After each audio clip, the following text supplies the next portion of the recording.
Okay, everyone, we're going to get started. Wish I had a gavel. Bat. Good afternoon, and welcome to meeting number 3 of the Arizona Drought Contingency Plan Steering Committee, August 23rd, 2018. You're going to Las Vegas on this flight. If you're not going to Las Vegas, you're on the wrong flight. I'd like to note, as we've done in the previous meetings, the delegates seated at the table have a copy of today's packet that we are showing on the screen. For folks in the audience, we've got the CAP and the AADWR website is listed at the bottom of the first page there. If you want to download an electronic copy and follow along yourselves, that's the way to do that. I'm looking for some of my staff. Are there any paper handouts for the audience today? Just the agenda. Okay, just the agenda. Thank you. Thanks everyone for coming again today. We know this is a very hectic and challenging schedule that we have, particularly with the work groups that we're also doing on the side. So I'm very, very pleased to see so many interested people here today. Thank you for coming. Logistics, the restrooms are down here, out and to the right. Once you get out in the hall, there's also soda machine up there, drinking fountains and things like that. We have snacks outside the room too. We will take a break. I don't believe that is discreetly listed on the agenda. I'm probably wrong. Let me look. No, but we will find a suitable time to have a break. Won't just go 3 hours straight. And then I wanted to mention for the delegates a reminder of the microphones, that if you wish to talk, push the little icon that has a picture of someone talking. That would be the third one from the right. And when you're done, please press that again so the light goes off. The light's on, you're live. If the light's off, you're off. I think there's a limitation of I think 3 live mics at one time, so we need to be meticulous about that, or we're going to get crosstalk, and maybe someone who needs to speak won't be able to because silent people have their mic on. And we'll remind you if we get into trouble. So that's the logistical part, and now I'm going to turn it over to Tom for the introductions. Thanks, Ted. Welcome, everyone. We should get the second slide, the steering committee agenda up on the screens. I need to do that. Oh, it's you? It's me, yeah. Okay. So we'll quickly go over the agenda, welcome introductions and recap, a review of the August 24-month study results and the risk of shortage, a report out from the CAP Ag Mitigation Work Group, meetings 1 and 2, review the existing intentionally created surplus framework, brief overview of a tribal intentionally created surplus conceptual framework, and then the next steps for having further discussions about tribal intentionally created surplus, any additional delegate comments that weren't made as we went through the agenda items, and then kind of next steps in preparation for steering committee meeting number 4, and then followed by call to the public. So we will do introductions first, and we will go around the table so that the delegates can introduce themselves, their alternates and who they represent, and also the sector they represent. We want to remind everyone that we had discussed previously the ability for delegates to morph into another person, actually to replace themselves or to replace their delegates. And we asked folks to do that by the end of the 3rd meeting. So we are asking all of you, if you do have some changes you want to make, to do that by the end of close of business today so that we can get out the final roster for the steering committee. So with that, I'll turn to my left and start with the introductions. Good afternoon. My name is Lisa Lance. I'm with the Office of the Solicitor at the Department of Interior. Fred Schneider with Arizona Water Company, filling in for Bill Garfield. Good afternoon, Tim Tomier, Director of Tucson Water, and my alternate is Andrew Greenhill. Brad Strader with Roosevelt Water, representing Maricopa Ag. I am the alternate for Shane Leonard. Chelsea McGuire with the Arizona Farm Bureau. I'm the alternate for Stephanie Smallhouse. David Brown, Arizona Cattle Growers. I'm the alternate for Jay Wetton, who's here in the back somewhere, so I'm just sort of taking his spot for a while. Cheryl Lombard, Valley Partnership, representing the development industry. Kip Volpe, Southern Arizona Leadership Council, as an alternate to Ted Maxwell. We represent economic development. Good afternoon. Courtney McKinstry, representing the Arizona Chamber of Commerce, and I'm the alternate for Glenn Hammer. Dennis Rule, representing Southern Arizona Home Builders, on the alternate for David Godleski. Spencer Cams, Home Builders Association of Central Arizona, and I'm the alternate for Connie Wilhelm. Dennis Patch, Chairman, Colorado Tribes. Skukdash Anthony Francisco, Tohono Legislative Council, sitting in for Chairman Edward Manuel. Good afternoon, everyone. I'm Governor Stephen Rowe Lewis of the Gila River Indian Community. Good afternoon, Dave Roberts on behalf of Salt River Project. Brian Wong, representing Pima County Agriculture. Kevin Moran, EDF. I'm the alternate for Ted Kowalski of the Walton Family Foundation. Richard Bark, Freeport-McMoran, alternate for Sandy Fabritz. Lois Wakimoto, Mojave County. My alternate is Jamie Kelly. Virginia O'Connell, Arizona Water Bank. Good afternoon, Laura Grignano, Central Arizona Groundwater Replenishment District. Good afternoon, Paul Orm, representing Pinell County Irrigators, and my alternate is Dan Jones. Good afternoon, I'm Rosanna Galardon, State Representative, Legislative District 2. My alternate is State Representative Kirsten Engel, Legislative District 10. I'm Rusty Bowers, District 25, Arizona Legislature in the House. Senator Gail Griffin, my alternate is Jeff Cross. Senator Lisa Otondo from Legislative District 4, and my alternate is Senator Andrea D'Alessandro. Cynthia Campbell for the City of Phoenix. I'm the alternate for Catherine Sorensen.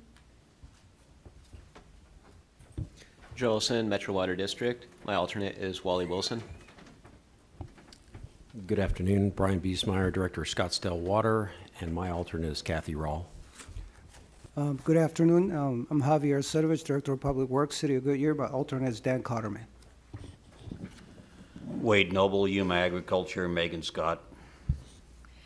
Good afternoon, Karen Caesar, CAP Board of Directors, and my alternate is Mark Taylor. Lisa Atkins, CAP Board of Directors. My alternate is Jim Hallway. Good afternoon, Hunter Moore, Governor's Office. And last but not least, Ted Cook, Central Arizona Project. I started the meeting and forgot to introduce myself. Thank you, everybody. We'll now move on to a recap of the second steering committee meeting. And at that meeting on August 10th, the delegates received presentations on the role of Central Arizona Project Agriculture in the CAP system, including the benefits that CAP Agriculture provided in the 2004 Water Settlement Act, including how this agriculture impacted CAP repayment. We received a presentation on CAP water deliveries to create context for the discussion around the CAP Ag Pool. And in general, the CAP Ag deliveries have stepped down, consistent with the CAP Ag Pool policy, from 400,000 acre feet originally to 300,000 acre feet in 2017, and will step down again to 225,000 acre feet between 2024 and 2030. Paul Orm gave us a presentation, along with some others, about the CAP Ag settlement pool mitigation concepts and discussions of an ad hoc work group that's been looking at those issues. And we concluded with the steering committee supporting the creation of a CAP Ag mitigation work group, and we had delegates volunteer to participate in 2 meetings scheduled for that work group. We will have a report out from that work group later on in this agenda. And we started out with approximately 20 people who signed up for that work group. I think by the time of the first meeting, we were up to about 25 or so. And I just want to point out, for purpose of everybody that's here today, that the attendance at those CAP Ag work groups can be pretty fluid. Again, if there are folks who have connections into any of the delegates or alternates who volunteered, those folks are welcome to bring you along as their staff. So we wanted that to be broad on purpose to help populate that work group with as many folks as we could who had important input to give into that process. I'll also say, and maybe more about this when we get there, that it was valuable. We had some members of the audience, so to speak, in that ag mitigation work group get up and speak to help answer questions, and I thought that was a really valuable part of that work group process. So with that departure from the script, I will turn it over to Ted. This is meeting number 3, as I mentioned before, of the Arizona DCP Steering Committee. We have 6 remaining scheduled meetings. We've talked about the schedule. Why does it end in November? It's that because we would like to have our work done by then, so if possible, so that we can have conversation at CRUA in early December with the other basin states in the U.S. and be very close to the finish line here in Arizona, with the exception of legislative authorization. You can see that the meetings alternate between the 2 locations here at CAP headquarters, and then the Burton Bar Library in the alternate meeting dates. November 8th is the only meeting so far that we do not have an identified location for, but we will as much as possible in advance of that meeting. One thing I want to point out is that the next meeting of the steering committee is 3 weeks from today, not 2 weeks from today, because we've got Labor Day in the middle there. So we'll have a 3-week gap this time, and we're going to use that gap very well, as we'll talk about later on the agenda today. My personal feeling is we've created lots of good momentum in these meetings and in the work group meetings that have happened so far, but there still is a lot of work to do, and it's not necessarily proportional to 3 of the 9 meetings are over. We're just getting started in many ways, but so far we're doing a great job, I think.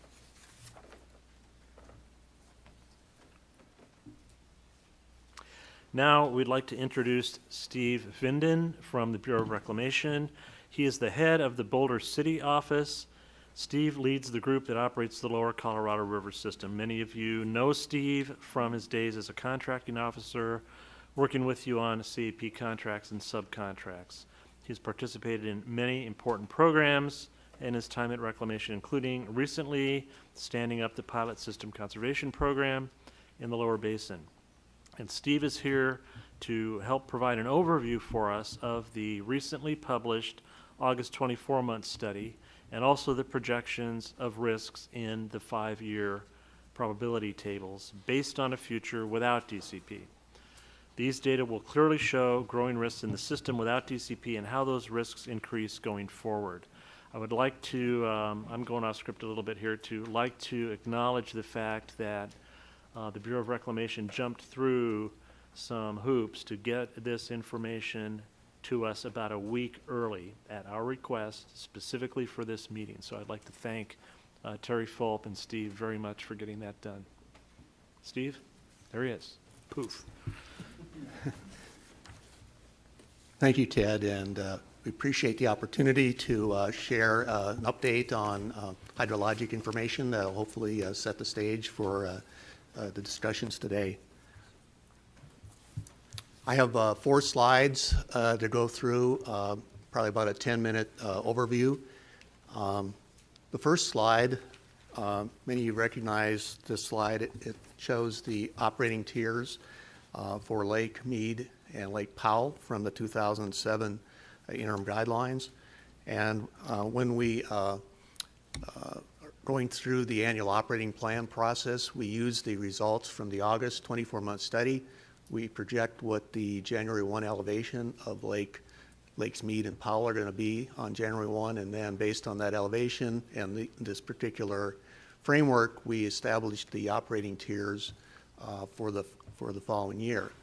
So we did publish the 24-month study for August about a little over a week ago, and based on the results of the 24-month study, we're showing that Lake Powell is going to operate in the upper elevation balancing tier. That means that Lake Powell will release initially 8.23 million acre feet in 2019, in water year 2019, and there's the possibility of moving to a balancing release in April of up to 9 million acre feet. And our August study is projecting, in fact, that there would be a balancing release of 9 million acre feet in 2019. But that there's hydrology to play out between now and then that could affect that result. Lake Mead, we're showing as ending starting 2019 at elevation 1079.5. You might recall that 1080, about 5 feet above the shortage trigger. So Lake Mead is projected to operate in the normal condition in 2019 with full deliveries to lower basin customers and Mexico.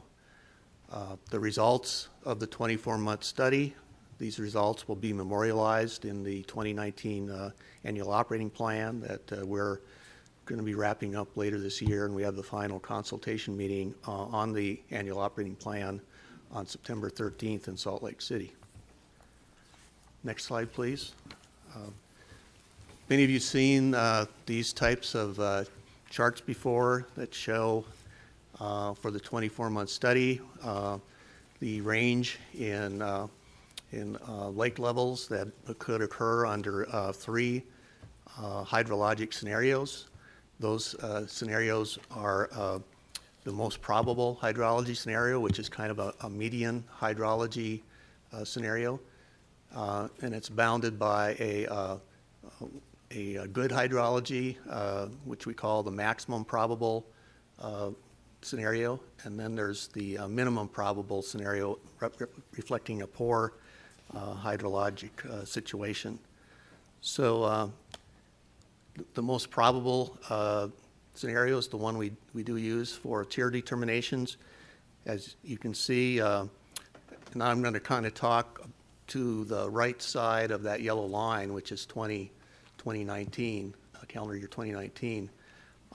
Lake Mead's end of calendar year 2019 elevation in our most probable scenario is projected to be at 1070.4 feet above sea level, which is 5 feet below the shortage level elevation of 1075. And this is based on a projected 9 million acre foot release from Powell in 2019, but a 7.48 million acre foot release in 2020. So if this scenario occurs, Lake Mead or the lower basin would be in a shortage situation in 2020. I would note that if this most probable scenario plays out, and it's based on an inflow forecast of 75% of average in the upper basin in 2019, that it would take about 400,000 acre feet of water to raise, in storage to raise Mead's level above the shortage trigger. And that could occur through Lake Powell releases, above average lower basin side inflows, or voluntary storage and conservation activities. So there's still significant uncertainty in these projections, and to look at probabilities, I'm going to now focus on our next slide and move to our probabilistic analysis.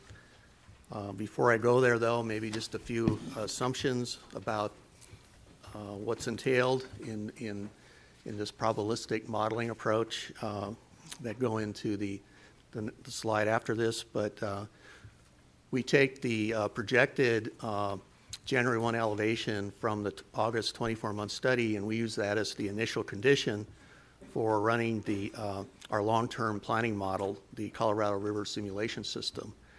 And then we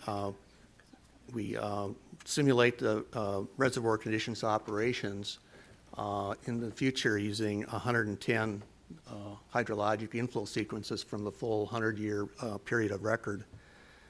And should point out that when we do this, we're basing the operations on the 2007 interim guidelines, as well as the surplus and shortage sharing elements of Minute 323.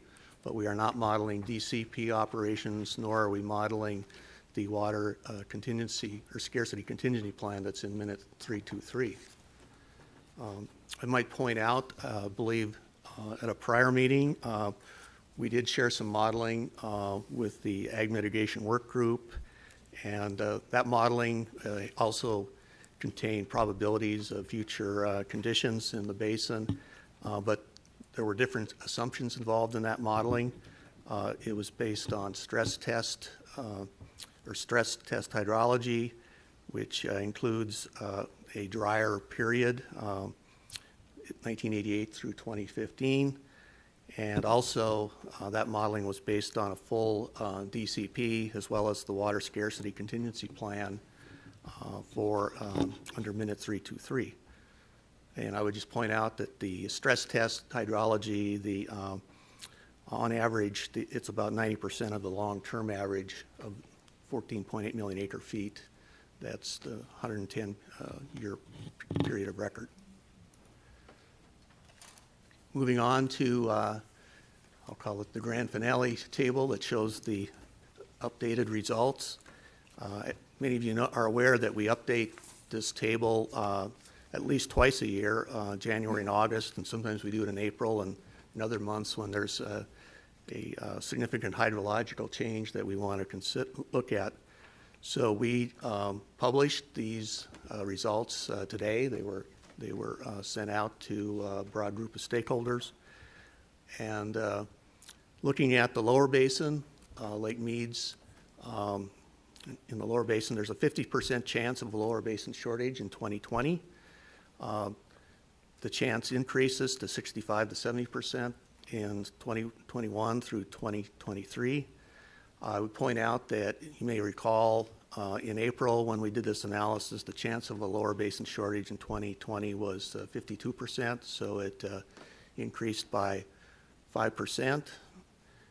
The chance of shortage in the other years, 2021 through 2023, also went up from 2 to 4%.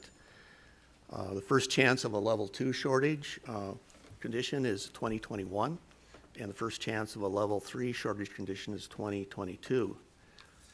And the chance of a level 2 shortage increased 5% since the April analysis. And the reason these percentages changed from what we were looking at in April is primarily due to the continued dry hydrology in the upper basin. When we, back in April, the actual inflow into Lake Powell turned out to be about 500,000 acre feet less than what we were forecasting in April. So that 500,000 acre foot drop in inflow into Powell, that reflects about 4 to 5 feet in Lake Powell. So that's why these percentages of chance of shortages in the lower basin increased from the April study. Looking at Lake Powell, the model results are showing that there's a 75% chance that Powell's operation will shift to a bouncing release in 2019. But there's also a 25% chance that the mid-year adjustment will not occur, and Powell would release 8.23 million acre feet. So that's where that stands. I'd point out there's a 40% chance of a 7.48 million acre foot release from Powell in 2020. So I'd point out that most scenarios that project Lake Powell to release 8.23 million acre feet in 2019, or to release less than a 9 million acre foot bouncing release in 2019, or release 7.4 million acre feet in 2020, result in a shortage projection in 2020. So I think that this update kind of points out the continued need to work on drought contingency planning and the work that this group is about. So that concludes my presentation. So before we move on, this is really important information and pretty detailed. Do folks around the table have any questions for Steve?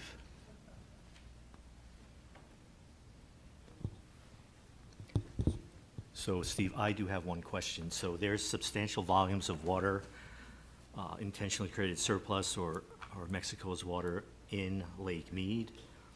How does the model deal with the potential for delivery of that water out of Lake Mead? Does it reflect any delivery, or does it assume that the water is going to stay in the lake?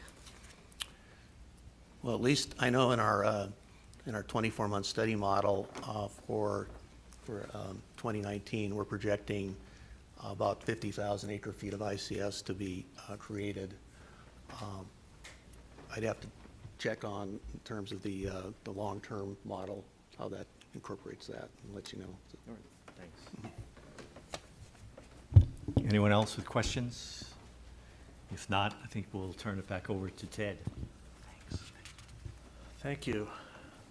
Between the last steering committee meeting 2 weeks ago and today, one of the things that we did at the last steering committee was, as Tom mentioned earlier, the steering committee approved the creation of a work group to discuss ag mitigation.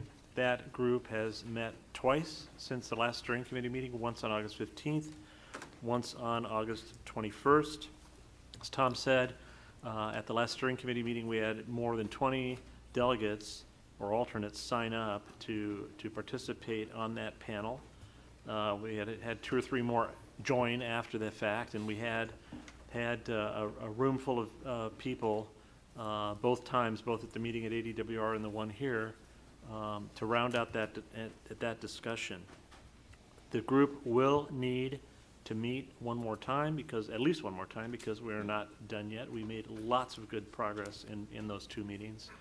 Lots of very dense discussion, important discussions. At the end of the slide, you see the next meeting is scheduled for September 5th at 1 p.m. We don't have a location yet, but we will here shortly and announce that all to you. And I apologized earlier to the ag mitigation group this week and said, due to the number of people that are involved, it's not really practical for us to poll and see what a good date would be. We just have to find one and pick it and get it scheduled, and that's what this is. So hopefully delegates, alternates that are interested, and audience members, staff who want to be involved in that will be able to attend. The work group committed last time and wishes to report back to the steering committee on the work that has occurred to date. As I said, the work group has covered a lot of ground. Much of the conversation during the first meeting focused on the extent to which ag will need to be mitigated, what the request was from the non-Indian ag community. We covered that at a very high level at steering committee number 2, went into some more depth about that in ag work group number 1. There seems to be a consensus that we are going to do our best to achieve full mitigation of the differential impact on the ag pool from the DCP versus the 2007 guidelines. Although it's not clear yet, we're not far enough along in the conversation to know whether or not that goal will be achievable or not. But there was not, in the perception of myself and Director Bushatsky, anyone saying no, we shouldn't do that. So we're gonna do our best to see if that's possible. Concern was also expressed about the ability to do that based on dwindling supplies. On the slide, you see under the first bullet a number of sub-bullets. There were several tools, mitigation tools, that were discussed in varying levels of depth between the 2 meetings. And those include a quantity of CAP water in Lake Pleasant, CAP ICS that is currently in Lake Mead, and we'll go into more detail about that particular one later today. Voluntary conservation of high priority water with a genuine history of use as a contribution to shortage reductions. We've been doing that for the last 3 to 4 years already under a number of programs, that type of thing. redirection of underground storage from underground storage facilities to groundwater savings facilities, and increasing storage thereby in the Pinal AMA groundwater savings facilities, use of imported groundwater, short-term leasing of high-priority water. And some folks may wonder what that is. I'll briefly describe that. That would be some kind of request for proposal type process for folks that are interested in leasing high-priority water over a short period of time. And that expanded into some other discussion of similar type of things. And then last on the list that was presented at the last steering committee by the ag representatives was compensation for fallowed land if water cannot be identified to mitigate. There was some clarification in that discussion that that program really is not fallowing, it's just basically compensation for reductions in water deliveries that may or may not result in fallowing. There were additional proposals that were suggested during the meeting. One, for instance, was potential of federal funding for infrastructure improvements that might improve the yield or availability of groundwater sooner than would otherwise occur in the plans of the ag districts. The work group also briefly then discussed future shortage probabilities. A moment ago, Mr. Vinden was talking about the 5-year probability table, which we just received for August. Part of the conversation earlier this week was based on the April probability table, tweaked, as Mr. Vinden noted, for assuming that the DCP would be in place and that using the more conservative, lower stress test hydrology and what was the range of shortage scenarios that could occur between now and 2026, and that led then into a discussion of what quantity of water might be required to provide the requested level of mitigation over those periods of time, what range, depending on what shortage future would look like.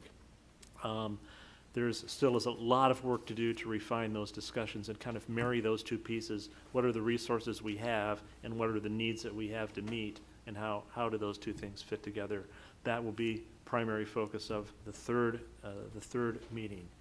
The CAP and ADWR staff will continue to put various scenarios and information together throughout the CAP service area and the various sections of it, and bring that to the next work group meeting. We were pleased to see, as we anticipated, that the discussion in the work group was quite detailed, very interactive, somewhat quite pointed, but that is actually a good thing because it gets us down to discussing the things that we need to discuss and addressing the issues we need to address. Everyone is working in good faith, at least from our perspective. We're focusing on topics that we need to focus on. We're making good progress and building momentum, as I said before, but still lots of work to do there.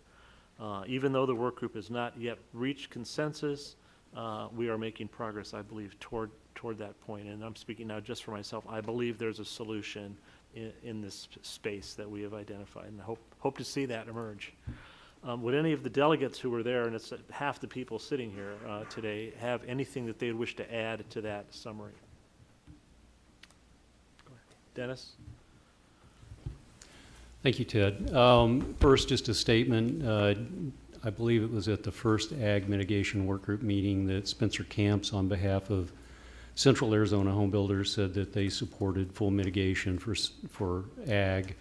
And David Godleski has asked me to verify that also Southern Arizona Home Builders supports that. I just wanted to comment specifically on agenda item 2C and the specific language that's in there that talks about conservation of water with a genuine history of use as contribution to shortage reductions. And I would say that I think that language is very important, both in the context of these reductions, but also really in the context of all of the conservation activities that are done. One of the specific things that was discussed at the ag mitigation meeting was the cost of all of this. And one of the issues is, where is that money going to come from?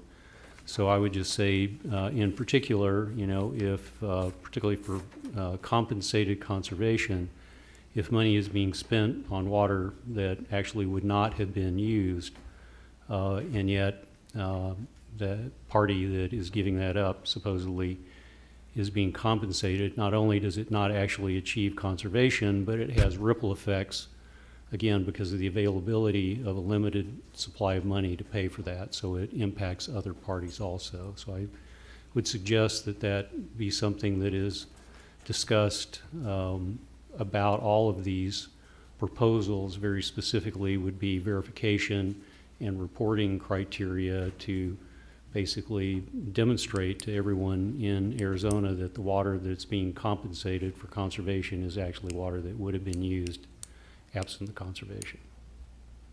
Thank you. Thank you. Anyone else? Paul? Yes, on behalf of Pinell County Agriculture, I just want to thank the folks who have participated in those ag mitigation work groups. It's very high participation. I think everybody is genuinely working in good faith towards finding a solution. We disagree, I think, on some of the listed options, but I think everybody is trying to find some solution that works, and we certainly appreciate those efforts and look forward to continuing the dialogue.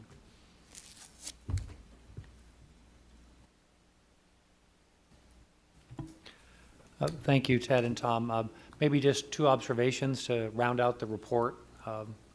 One observation I would make is related to item, the third sub-bullet, voluntary reductions of high priority water.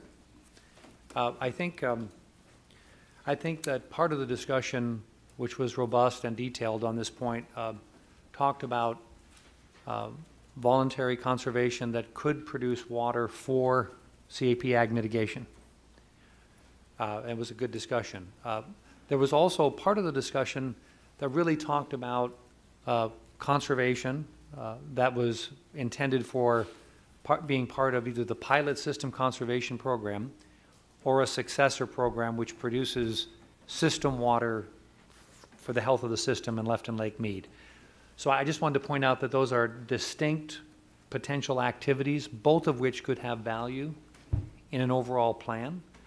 I think that distinction is important because there are folks interested, including EDF and the Walton Family Foundation, in continuing and expanding system conservation, which is left in the river for the health of the system.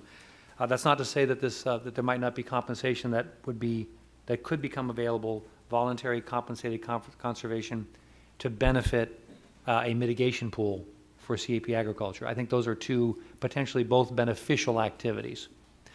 Second comment I wanted to mention is we did spend a little bit of time talking about money. We spent a little time talking about finances. And I think it's noteworthy that one of the ideas that was discussed was the possibility that state general fund resources and possibly other sources might be dedicated to help fund CAP ag mitigation, or potentially mitigation of other water users who are affected by DCP cuts. So we had some discussion about that. There was also no agreement, Mr. Co-Chairs, but I think it was noteworthy that the concerns that we heard in the state legislature this past session about the concerns about a harsh cutoff to CAP agriculture. One of the ideas that we talked about was, well, if we need to address those values, address the economic benefits in a way that might be different from just a harsh cutoff, that we might need to look at financing for that purpose.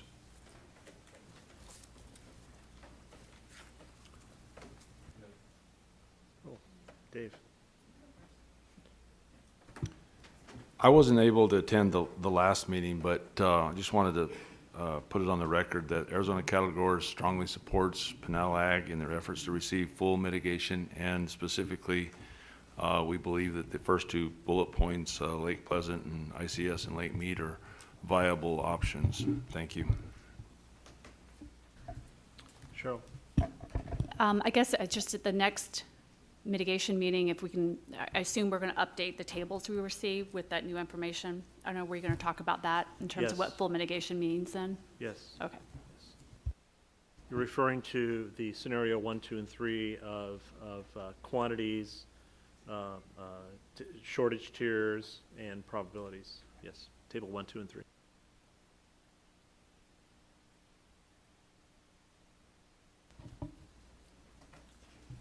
There you go. I think it bears saying too that one of the things that we discussed is that while the full mitigation is something that folks had said they wanted to try, that at least I had pointed out that based upon the options that were on the table, it does not appear that there is sufficient water to cover that full mitigation. And the other point too is that there are some sources of high priority water, including ICS, that should be reserved for higher priority users who are also at a significant risk of reduction during the DCP period.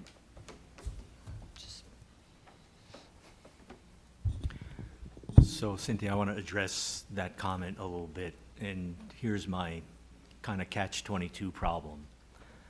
I understand the need for the high priority water users to potentially have their shortage reductions covered by ICS, but without the drought contingency plan, no ICS is coming out of the lake in a shortage. And without addressing the big 4 issues that we laid out in meeting number 1, I'm not thinking we're going to get to DCP. So there is that kind of catch-22 there in terms of how much ICS can actually backfill the higher priority users without DCP. And again, just ask everyone to keep an open mind as we move forward in this package to kind of create that win-win situation. There's a lot of different moving pieces that need to all fit together in the right way to spread out these benefits as broadly as we can.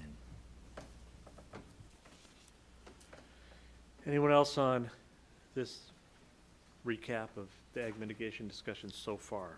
You can see those who haven't been involved that we're really into it, and there's a lot more discussion to be had. So, okay, let's move on then to the next agenda topic, which would be review of the existing intentionally created surplus, or ICS framework. So as we talked about in prior steering committee meetings, we stood up the ag mitigation work group, but we also talked about eventually getting into a discussion of the second of our big 4, tribal ICS. So I will go through a review of the intentionally created surplus system in general to help tee up a beginning discussion of tribal ICS with, and you'll see it probably if you haven't seen it already, the need to prop up a second work group because we don't have enough to do to get into tribal ICS as well. So again, the intentionally created surplus program was established under the 2007 guidelines to create incentives to temporarily store conserved water in Lake Mead.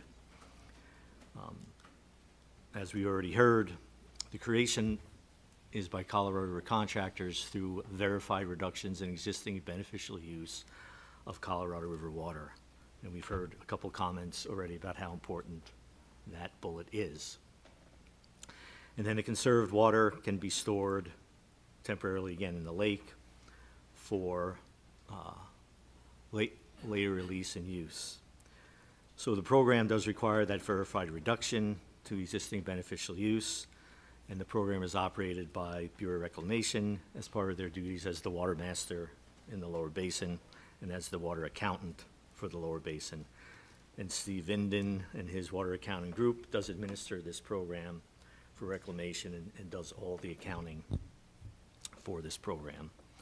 The program does require an approved exhibit describing the conservation project. So this is a really critical part of this process. And those exhibits are scrutinized very carefully by the lower basin state parties, to say the least, because we all want to make sure that we are all meeting that first bullet, verified and existing And so there's a very robust process back and forth between the state folks at either our basin state meetings or behind the scenes between staff as those things are being moved forward. So the program also requires an exhibit, or also requires that that there's an agreement for delivery with the Secretary of the Interior on the back end. So again, the delivery agreement includes the way in which conserved water will be accounted for, ordered in the future, and delivered by the Secretary. An important part of that process, and again, that's all done as part of the approval process, so to speak, of the exhibit in the first place, creating the conservation. So it's a package deal. And then it does require interstate forbearance by lower basin parties, these Section 5 contractors in California, Nevada, and in Arizona, the Department of Water Resources. It's important to understand why we have to have that forbearance. So again, we have rights under the decree in Arizona v. California to surplus water that is released from Lake Mead. This intentionally created surplus is surplus water, and so the forbearance is necessary to allow the entity that created the water to get it back, instead of California taking Arizona's conserved water, or Arizona taking California's conserved water, or any combination of the states and Mexico therein. So DWR and CWCD agreed back at the time the 2007 guidelines were put into place to have a memorandum of understanding so that we would consult, DWR would consult with CWCD on the need for forbearance and the legitimacy of that forbearance. And we work closely with CWCD as well when exhibits are being created and delivery agreements are being created. So it's not just in the forbearance realm that we're working together to make sure Arizona is the most protected we can possibly be, and that water is going to the right places within Arizona.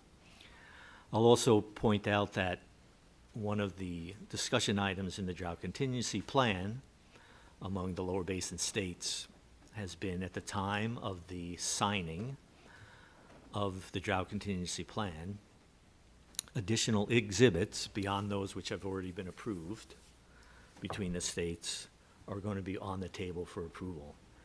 And it's really important. That's a really important item, because that will be a key time if Arizona has additional exhibits to get those approved, when we're all patting each other on the back for coming to agreement on DCP. There's certainly an opportunity past that point in time to do additional exhibits between the states, but that will take a bit more work to get those things put together in the future. So kind of keep that in mind as we have this discussion of tribal ICS. You want to go to the next one?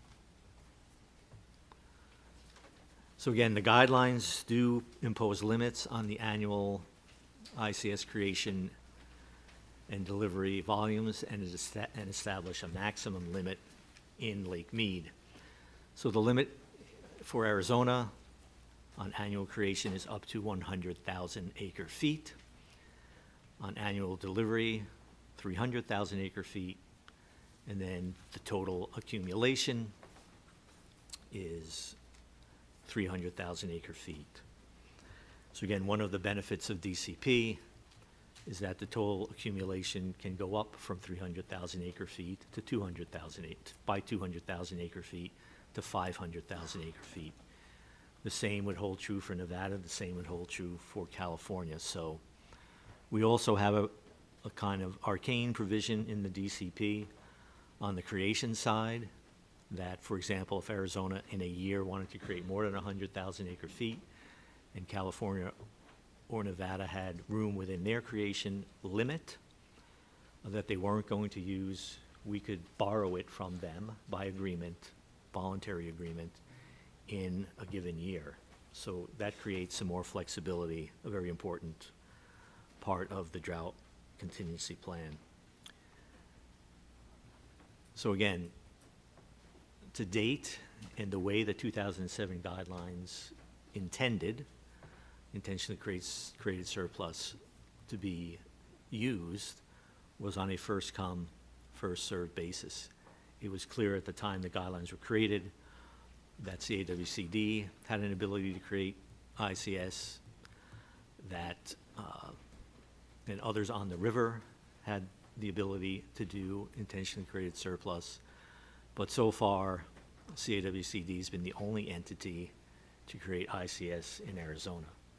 That isn't to say that if someone on the river or another entity in Arizona who had that right, wanted to create that intentionally created surplus, that they could have done so, but nobody really came forward so far with an exhibit or a proposal to create intentionally created surplus. And that is also a really important point to make, and I think Ted will get into some of the details a little bit later, what the consequences of that have been in terms of our existing limits and what the DCP can do and how important it is for the DCP to increase those existing limits. So with that, I'll turn it over to you, Ted. Just briefly on this topic of the creation, delivery, and accumulation limits, as Tom mentioned, that so far, up to this point, CWCD is the only entity in Arizona to create ICS in Arizona so far. And as Tom mentioned also, that an important aspect of the DCP is the increase in the accumulation limit from 300,000 acre feet to 500,000 acre feet. Why? Because a large portion of the 300,000 acre foot limit has already been consumed by the ICSs, that ICS that has been created by CAWCD. Right now, and we've discussed this a little bit at the last steering committee and more at the ag mitigation meetings, CAWCD has today about 300,000 acre feet of ICS that has been created. Due to the complex rules, not all of that counts against the accumulation limit. So there's somewhere more on the order of 200,000 acre feet that counts toward the 300,000 acre foot limit. But the ongoing ICS creation that is expected to happen this year and next year before we get into shortage will probably consume the rest of that. So I'm bringing this up now. We haven't yet moved from the ICS program that's in place today to how a tribal ICS program might work. But the expansion of this capacity under DCP is a fundamental piece of that, because without it, it will be difficult to do anything more than we've already done. Let's just put it that way. So we'll switch it back to Tom to continue the discussion of the existing framework. So again, this is a review, but under the 2007 guidelines, can't take delivery, there's no release or recovery of intentionally created surplus when the system is in shortage. This is shorthand for the guidelines for my friends who might be eventually watching in other states. I think what the guidelines actually say is it can only be delivered during surplus or normal conditions. Very important, though, that restriction remain in place. But again, as the second bullet intends to show here, with the drought contingency plan, we're increasing that flexibility to allow intentionally created surplus to come out of the lake when we are below elevation 1075, the first shortest trigger under the guidelines. And I think we've gone through this in some level of detail in a couple of meetings. There are some different criteria between 1075 and 1045, and then more stringent criteria, 1045 to 1025. But the idea, and I believe that the likelihood of the outcome will be this, that at the end of the day, with this flexibility, because of various issues, including not worrying about stranding your water in the lake in a shortage, we will end up in a place where Lake Mead will have more water in it because of ICS creation than it will if we do not have DCP. and increase or create these flexibilities that DCP will create. So I think that's really a very important point, that is what we intend under the DCP, that we will be better off under those circumstances with that flexibility than we will be without it. So I think now we're ready to move on to overview of the Tribal ICS conceptual framework, and I'll turn that back over to Ted to go through that. Before I begin on the slide, I just would like to say that ADWR, the Bureau of Reclamation, and CWCD have had some preliminary discussions to establish a starting point of some thoughts of how a tribal ICS framework might work. We understand that lots of other people need to be involved in those discussions, but we need to start somewhere. So we're not here today, and you will see as we go through this, to deliver a solution. Here you go, here's the program, but more of a starting point for how we believe the tribal ICS program can work with the under the 2007 guidelines and with the changes that are made by the DCP. So we're calling this the Tribal ICS Conceptual Framework. As you all know, that establishing a Tribal ICS program is one of the 4 essential elements that has been included as part of the Arizona DCP implementation discussion.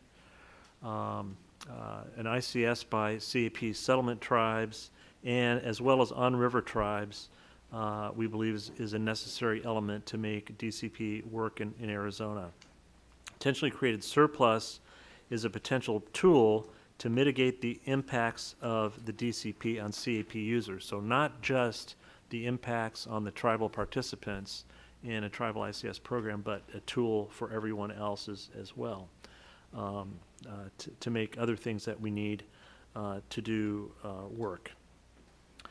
We are undertaking this topic in the steering committee to focus on working within the existing legal framework and including respect for all contract rights, existing policies, and programs. So that's difficult to navigate, but we think that we see a way to do that. The goal of the Tribal ICS framework is to provide a clear and sustainable path for CAP settlement tribes, as well as the on-river tribes who already have the capability to do this, but have not done it yet. Both of those classifications of tribal entities to participate in creating and taking delivery on their own behalf of ICS. The framework of the Colorado River and CAP water uses in Arizona, as I said, is complex. The architecture for tribal ICS includes federal law, federal water contracts, tribal settlements, state law, regulations in general, much of the law of the river. And in order to fit within that complex architecture, we're trying to coordinate and harmonize, is the word we're using, between all those complex overlapping layers. We're committed to working on a tribal ICS, and there is a great deal of interest on having a tribal ICS program that will work under DCP or will work if there is no DCP. Of course, we're all here working to try and make DCP work. But we need to point out that mostly for the reasons that I gave earlier about these capacities, that if DCP doesn't get implemented and we don't have the opportunity to expand the cumulative capacity in Lake Mead, it will be difficult to implement an ICS program, tribal ICS program, just like the one we're describing, because that capacity will be curtailed, mostly used up. So we see 2 types of agreements that would need to be put into place.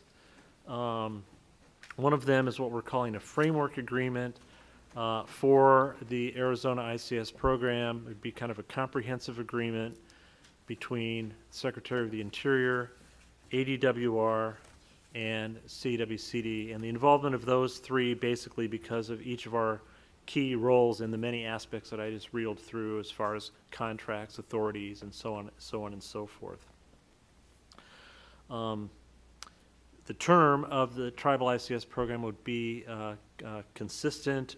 I think I'm on the wrong slide. Here we go. So there are the two agreements I should have already described as framework agreement for tribal ICS program. The terms would be consistent with the 2007 guidelines, which basically expires in 2007. There would need to be lots of dialogue and cooperation on the exhibits that Tom described earlier through the Arizona process and also interstate. So anything that we do in Arizona, bear in mind, as Tom described, needs to have the forbearance and the approval of the other lower basin states as well. So this is a process we need to go through, and I'll reiterate what Tom said earlier, is there is a chance to get some new exhibits bundled in the execution of the DCP itself. There still will be a process to do more of those later on, but they're kind of on their own and don't have the inertia of getting DCP approved to kind of shepherd them along. These exhibits will need to be developed as quickly as possible so that they can be included and approved in the DCP approval process. So basically between now and the end of the year, as much as possible. We will need to harmonize the delivery contracts, and I'll get to those in a minute, to support tribal ICS. One very important thing that we have to do, which is about the 5th bullet down there, is allocate the ICS capacities among tribal and non-tribal users. And that would include the annual creation capacity, which is 100,000 acre feet. It does not change under DCP. The annual delivery capacity, which is 300,000 acre feet per year, that does not change under DCP. And most importantly, the accumulation capacity, the cumulative quantity of DCP, of ICS that can be created in Lake Mead, is 300,000 acre feet today and would be increased to 500,000 acre feet under DCP. A good portion of that is already consumed. So we're going to have a discussion about how do we split these things up to be able to continue to do what we've already been doing and also these new things that we would all like to do. We would like to also include creating a path for non-tribal on-river contractors to participate. Those contractors have the right to create ICS today and recover it, but no one has done it yet, but we don't want to somehow do something that gets in the way of that existing right. So this would be a framework to enable creation and delivery of ICS in Arizona. I'd like to point out here that just the same as Tom described a moment ago for how ICS works interstate, where each state has to basically agree with the creation and recovery plans, forbear is the word that's used there, and not take the ICS that has been created by or recovered by another party. We need to have a similar framework in Arizona to allow that to happen, so that the creation of ICS and the recovery of ICS by a party is not taken by somebody else who otherwise might be entitled to do that. So we need to work those details out. It's a very important thing that we need to do. As I mentioned earlier, at the present time, CWCD's existing and pending ICS is already more than half of the accumulated capacity of 500,000 acre feet that would exist under DCP. The second agreement, so there's this framework agreement, general framework agreement, where the administrators of the program, basically, Secretary of the Interior, ADWR, and CWCD, would agree, how does the program work? We're not deciding by ourselves how to do this. We want lots of feedback from other people, but we think this is a beginning spot to describe how the overall framework of this program would work. The other important piece of this would be what we're calling ICS delivery and implementation, and there's many of these potentially agreements, and there would be an agreement between the Secretary of the Interior and each tribal participant that wanted to participate in a tribal ICS program. And those delivery agreements would specify all of the individual terms for each program and how that would work, and each tribal participant would have its own individual intentionally created surplus account in Lake Mead as part of Arizona's overall capacity. Yeah, okay. So that was a lot of information on a couple of slides, and I kind of fumbled with the order of the slides that I was doing. Are there any questions before we move on? This is probably a good time for a break. We're not quite halfway through our time, but it's a good logical point to break. Are there any questions on this concept of an overall framework agreement for tribal ICS, how to implement that? There's lots of work to do to harmonize everything and fit all the pieces together, and coupled with delivery agreements between the United States and each tribal participant. Brian.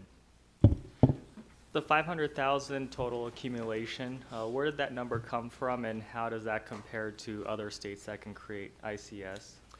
I may need some help on this. Yeah, we did not mean to imply. Tom had mentioned earlier that basically the same increase would apply to the other lower basin states as applies to us, meaning the 200,000 acre foot increase. In our case, from 300,000 acre feet of cumulative capacity for ICS to 500,000 acre feet. California's currently is 1.5 million and would go up to 1.7. And Nevada's, I don't remember. Suzanne, Chuck, can you help me with that? Anyhow, whatever theirs is, it would also go up by 200,000 acre feet.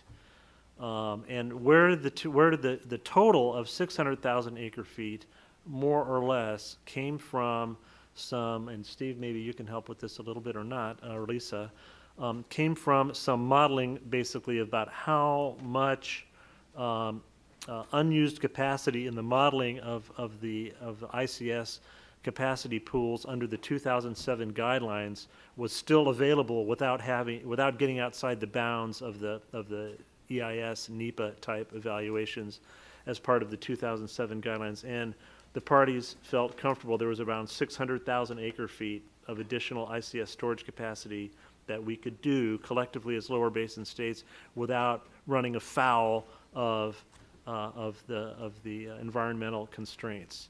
And that was just divided up a third, 200 to each state. Other than that, there's nothing scientific about it. Any other questions on this? I'm sure everyone's head is spinning. Mine is, and I've been through this a few times.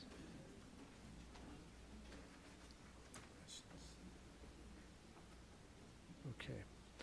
Then, and if you think of more questions when we come during the break, when we come back, you can ask them then. But for right now, let us take about a 12.5-minute a break and come back at 25 after.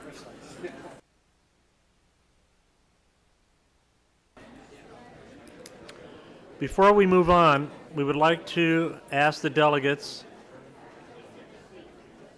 if during the break any of you, having reflected now upon for 12.5 minutes or a little bit more, reflected upon either the historical framework that Tom described of the ICS program as set up under the 2007 guidelines, or the very high-level synopsis that we presented on the conceptual tribal ICS framework, the last couple of slides. Any other questions on those from the delegates before we move on the agenda? Because where we will be moving on to next will actually be where do we go from here on tribal ICS. And as you might guess, and I think as Tom already let the cat out of the bag earlier, what we are going to propose to do is to convene a work group. And I hear the chuckles, but I got to tell you, with respect to ag mitigation, this is the thing that's getting places. So much as it will be difficult for many of us to have one more thing to do, this is the way that we're going to get this work done. The delegates that have expressed an interest or participated in earlier discussions and or that, for starting point, Director Bushatsky and I think are necessary parties to be part of that conversation are ADWR, the Bureau of Reclamation, CWCD, the Gila River Indian Community, the Arizona Legislature, the Tohono O'odham Nation, and the Colorado River Indian Tribes. Before we get to solicitation of other members, let's go through the rest of the bullet points on this.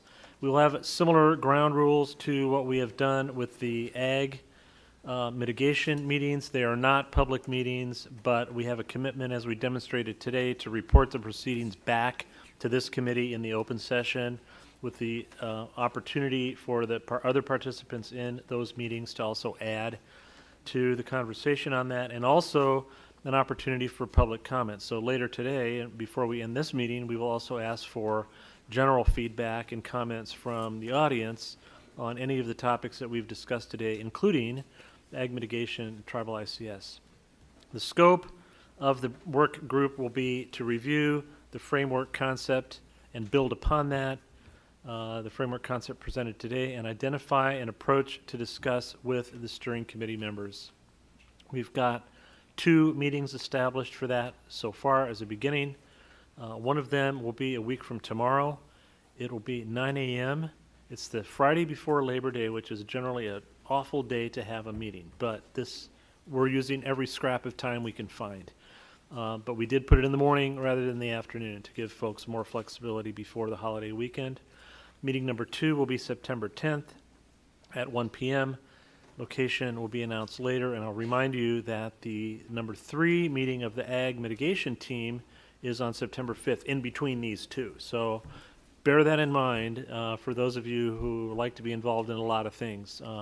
Between now and the next steering committee meeting, there will be three work group meetings in total. And then we will report out progress from the Tribal ICS work group back to this committee at our next meeting in 3 weeks. So are there other delegates who would like you or your alternate to be seated as part of the Tribal ICS work group? Senator? Yes? Okay, this is a yes. GRD would like to be involved, please. Ted, SRP would like to be involved. Okay. Yes, Representative? Yes, Lisa? Karen? Karen and Lisa? Okay, CAP board. Governor's office, please. Ted, can we work UMAG in there? Mojave County. What about the folks on the list that, in addition to ADWR, Bureau of Reclamation, and CWCD, the Gila River Indian Tribe Governor? Are you interested in being part of that conversation? Of course, yes, definitely. I was kind of betting on that outcome, but you never Thank want you, to Ted. assume. You know what they say about assuming? Okay, I wasn't going to do that. Okay, what about Sir Taunatham? Yes, we'll serve. Myself, I'm the vice chair of our Water Resource Committee. It would also include our chair of our Water Resource Committee. Her name is Lucinda Allen. Okay, thank you. As Tom mentioned earlier, we're a little bit less strict on who exactly represents the various delegates at that meeting because it's a smaller group. It's not as difficult to manage as this one. Chairman Patch, your community? Yes? Spencer, did I see you? Okay. I will ask David whether Saba to participate if I could be on both of us to be on the Okay. The City of Phoenix would like to serve on the committee. Phoenix. Cheryl Lombard, okay.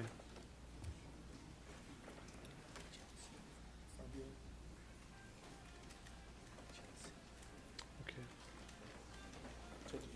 Yes, I did. Yeah, thank you.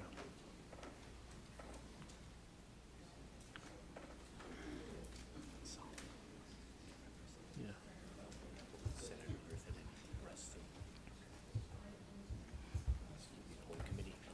Yeah, 1, 2, 3, 4, 5, 6, 7, 8, 9, 10, 11, 12, 13, 14, 15, 16, 17, 18, 19. Oh, this is a poor showing compared to the ag mitigation team. Okay, I think I have everybody, and I'm sure that we'll get some surprises on the day of the meeting too. But we appreciate the robust response. There's lots of work to do and lots of discussion to be had. So thank you very much. I did, and he answered affirmatively. Yeah.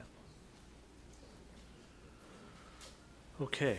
Anything else now before we move on to the rest of the meeting, which there isn't a lot actually, but.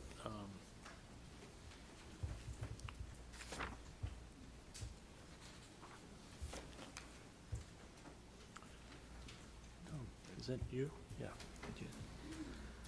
All right, so the next meeting of this group, September 13th at the room in the Burton Bar Library. We're actually seeing if we can get a little bit bigger room. It was a little bit cramped. Remains to be seen. We'll let you know if that happens. The next CAP Ag Mitigation Work Group, meeting number 3, September 5th at 1 o'clock. Again, we'll let you know where that's going to be. 2 tribal ICS work group meetings, August 31st at 9 a.m. here. And then September 10th, 1 o'clock, it's DWR's turn to host, and we'll let you know where that's going to be. We also continue to be hopeful that we will be able to share draft Lower Basin Drought Contingency Plan documents. I know Nicole Clovis, one of my attorneys, is in that work group. I know there's a couple of CAWCD attorneys, Greg and Jay, I don't see them, but maybe they're here, who are busily working and doing lots of traveling to meet with the other states working on these documents. So hopefully we'll get them in a shape that everyone is comfortable among the 7 state folks to sharing those with all of you.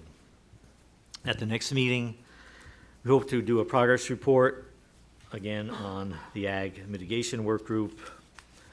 We'll have our first progress report on the Tribal ICS Work Group, and we'll get on to the third item of our Big 4, starting to discuss a framework on excess water, moving that forward, and I have a sneaking suspicion there might be a work group coming.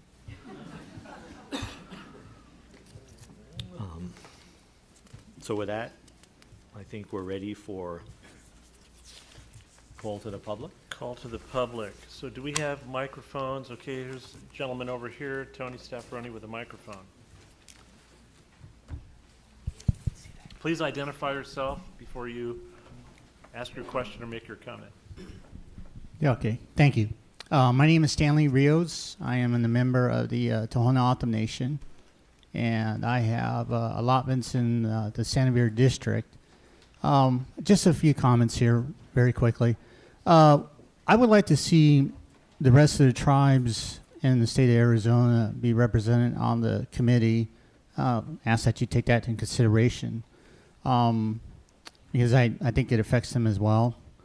And I also, this is kind of like my own personal comments, with everything that's going on in the state and the other states that are involved here, I'm realizing more and more that we need to cooperate with each other. And we need to find solutions, viable solutions for what's going on and how things are being affected. And the past is the past. I'm speaking from a native perspective. How the water was taken and given back to us. Now we're here where we are now. I think we need to cooperate amongst ourselves and be transparent. And I also believe that once we get past all the politics and whatnot that's involved in this whole complicated process, that we will find a solution. And very quickly, I'm also a pastor on the reservation. And just a couple of scripture quotes real quick. In Ephesians 4:31, it reads, "Let all bitterness, wrath, anger, clamor, and evil speaking be put away from you with all malice." Ephesians 4:32 reads, "And be kind to one another, tenderhearted, forgiving one another, even as God in Christ forgave you."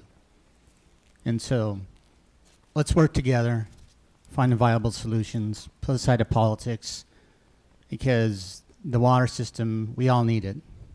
And water is very critical for everyone here. So that's all I have to say. Thank you.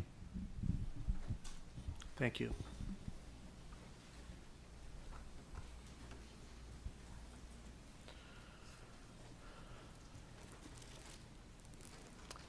Mr. Saffaroni would love to share his microphone with another person.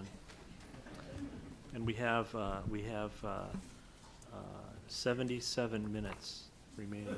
So we don't need to use all of them, but we certainly can afford to use some of them. If there's any other, people are beginning to perceive where the real work happens is these work groups, right? But a lot of important work happens here.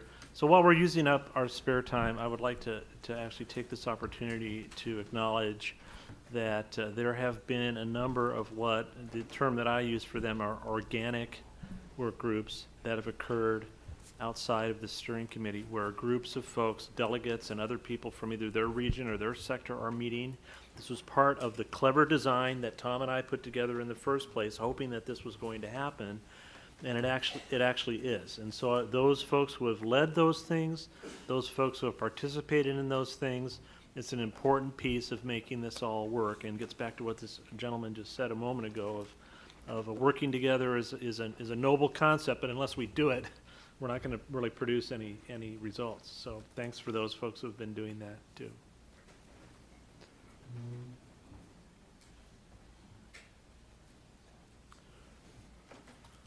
Mr. Oh, over here. Oh, yes. Okay. Yes, Brian. Thank you. Yeah. Thank you. Thank you. Appreciate that. I guess I got a little confused on some of the formats. So I didn't when the presentation on ag mitigation came out.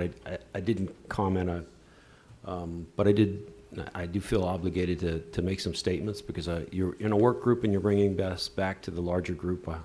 I thought I'd make some statements there. I was encouraged by what I heard and appreciate the work that the work group's done.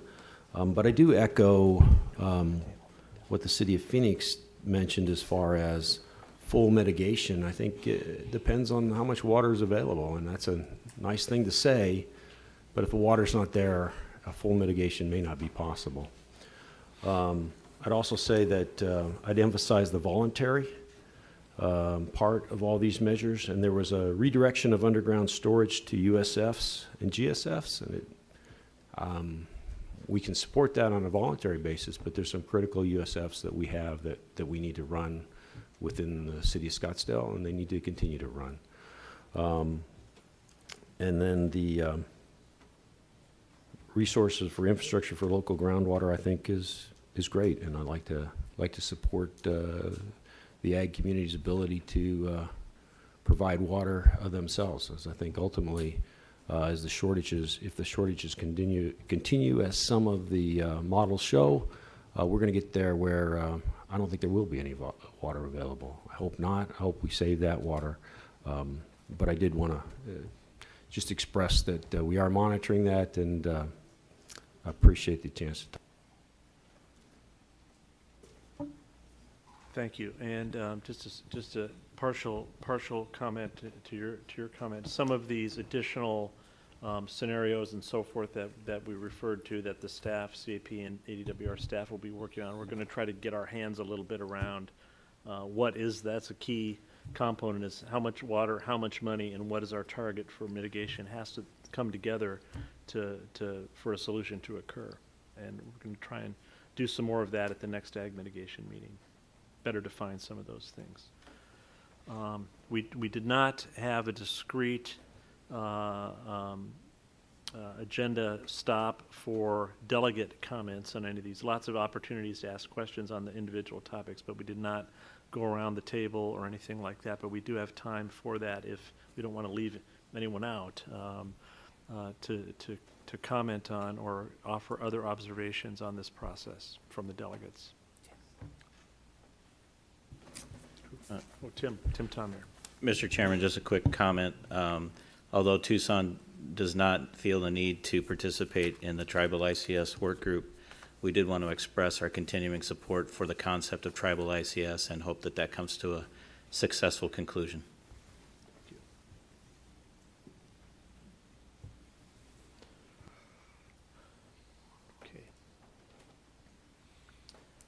Okay, well, we didn't bring our whips today, so, so I don't know. If there are no more questions or comments from the public, I guess we will adjourn early with no objection. Thanks, everyone, for coming today, and we'll see you in 3 weeks.